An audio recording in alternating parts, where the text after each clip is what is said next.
প্রিয় মুক্তিকামী ছাত্র জনতা, আমরা দেখতে পাচ্ছি যে আমাদের এই অভ্যুত্থান এবং বিপ্লবের পরেই দেশে অরাজকতা নাশকতা করছে ফ্যাসিস্ট এবং তাদের দোসররা। আমরা দেখতে পাচ্ছি যে বিভিন্ন জায়গায় এখন গোলাগুলি চলছে, মন্দিরে হামলা হচ্ছে এবং নাশকতা ও লুটপাট করছে। আমরা মনে করি আমাদের যে ছাত্র নাগরিকদের অভ্যুত্থান তাকে নস্যাৎ করার জন্যই পরিকল্পিতভাবে এই ধরনের ঘটনা ঘটানো হচ্ছে। আমরা মুক্তিকামী ছাত্র জনতাকে সজাগ এবং সতর্ক থাকতে আহ্বান জানাচ্ছি এবং আমাদের যে অন্তর্বর্তীকালীন সরকার, আমরা সেই সরকারের যে প্রস্তাবনা 24 ঘন্টার সময় নিয়েছিলাম, জরুরি পরিস্থিতি মোতাবেক আমরা এখনই তার একটি রূপরেখা ঘোষণা করছি। আমরা সিদ্ধান্ত নিয়েছি যে সর্বজন গ্রহণযোগ্য আন্তর্জাতিক খ্যাতিসম্পন্ন নোবেল পুরস্কার বিজয়ী ডক্টর মোহাম্মদ ইউনূসকে প্রধান উপদেষ্টা করে অন্তর্বর্তীকালীন সরকার গঠন করা হবে এবং ডক্টর মোহাম্মদ ইউনূসের সাথেও আমাদের কথা হয়েছে।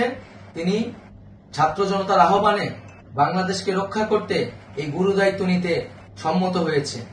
আমরা সকালের মধ্যেই আমরা এই সরকার গঠনের প্রক্রিয়া দেখতে চাই। রাষ্ট্রপতির কাছে আহ্বান থাকবে যে দ্রুত সময়ের মধ্যে ডক্টর মোহাম্মদ ইউনূসকে প্রধান উপদেষ্টা করে অন্তর্বর্তীকালীন সরকার গঠন করা হোক এবং এই অন্তর্বর্তীকালীন সরকারের বাকি সদস্যদের নামও আমরা সকালের মধ্যে ঘোষণা করব। প্রিয় বন্ধুগণ, দেশে যে অরাজকতা চলছে, মানুষের জীবনে নিরাপত্তাহীনতা চলছে, সেজন্য আমরা রাষ্ট্রপতির কাছে আহ্বান জানাচ্ছি দেশে আইন শৃঙ্খলা পরিবেশ ফিরিয়ে আনার জন্য দ্রুত সময়ের মধ্যে কার্যকর ব্যবস্থা নিতে হবে এবং আইন শৃঙ্খলা বাহিনীকে সহযোগিতা করার জন্য মুক্তিকামী ছাত্র জনতাও রাজপথে থাকবে এবং অন্তর্বর্তীকালীন সরকার গঠন না হওয়া পর্যন্ত মুক্তিকামী ছাত্র জনতাকে রাজপথে থেকে তাদের যে অভ্যুত্থান, সেই অভ্যুত্থানকে রক্ষা করতে হবে। প্রিয় বন্ধুগণ, আমরা রক্ত দিয়েছি, শহীদ হয়েছি। আমাদের যে প্রতিশ্রুতি একটি নতুন বাংলাদেশ গঠন করার জন্য, সেটিকে আমাদের অবশ্যই বাস্তবায়ন করতে হবে এবং অবশ্যই ছাত্র জনতার প্রস্তাবিত সরকার বাদে কোনো ধরনের সরকার কিন্তু মেনে নেওয়া হবে না। আমরা বলেছি কোনো ধরনের সেনাশাসিত সরকার অথবা সেনা সমর্থিত সরকার অথবা এই ফ্যাসিস্টদের দোসরদের কোনো বি টিম সরকার কিন্তু আমরা মেনে নিব না। কোনো গণবিরোধী সরকারকে মেনে নেওয়া হবে না। ছাত্র জনতার অভ্যুত্থানকারী যে প্রস্তাবিত সরকার, অন্তর্বর্তীকালীন সরকার, যেটা আমরা সিদ্ধান্ত উপনীত হয়েছি ডক্টর মোহাম্মদ ইউনূসকে প্রধান উপদেষ্টা করে এই সরকার গঠন করা হবে, সেই সরকারকেই বাস্তবায়ন করতে হবে অবিলম্বে।